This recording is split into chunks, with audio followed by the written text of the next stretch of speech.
you're not answering my question, Madam Speaker. You said that you can't comment on it. I'm asking you if you know that's to be a fact. It's public knowledge, Madam Speaker. Yes or no? What I'm saying is I'm aware of closure of some accounts. But the question he posed here is whether under the West Patriot Act and corresponding bank claims placed an obligation on banks to identify the owners of accounts, etc., etc. That is why I can't comment on it. That was the discourse between Premier and Finance Minister Dr. D. Orlando Smith and Opposition Leader Julian Fraser today in the House of Assembly. During the question and answer session, Fraser sought to ascertain if the Premier was aware of CIBC First Caribbean having to close some of its clients' accounts because they did not meet the correspondent banking disclosure requirements for the revelation of beneficial owners by the U.S. Pressed further, the Premier conceded that some of the business relationships terminated by CIBC may have had links to Panama, but there are no links to money laundering or tax evasion.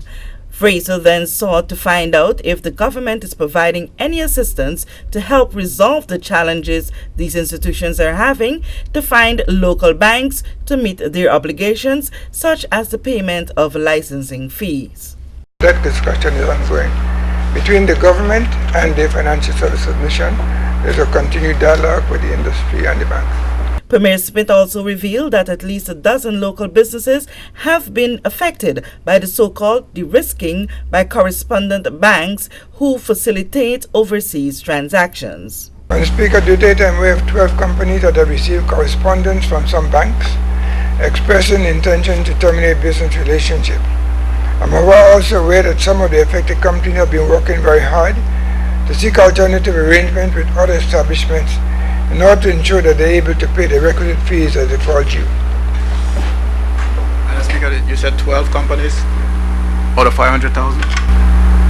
No one has been given no priority. Also in the House of Assembly on Monday, Premier Dr. D. Orlando Smith gave an update on efforts to get BVI Airways flight ready to provide services between the British Virgin Islands and the United States in keeping with the $7 million invested in the airline. He says BVI Airways is awaiting clearance for the completion of the certification process to begin commercial flights. In early November of this year, BVI Airways flew one of their RJ 100 aircraft from Miami to the TV Latham International Airport for certification checks by Air Safety Support International, ASI. This proved to be a very fruitful exercise with ASI advising BVI Airways on further additions and changes to the current operation that I'd like to see on certain aspects of the growing operations of the company. ASI, as the civil aviation regulator for the BVI currently, will need to issue an air operator certificate to BVI Airways before they can fly commercially from the BVI. It's my intention, Madam Speaker, to continue to bring updates to this House on the progress and eventual operations of this game-changing partnership.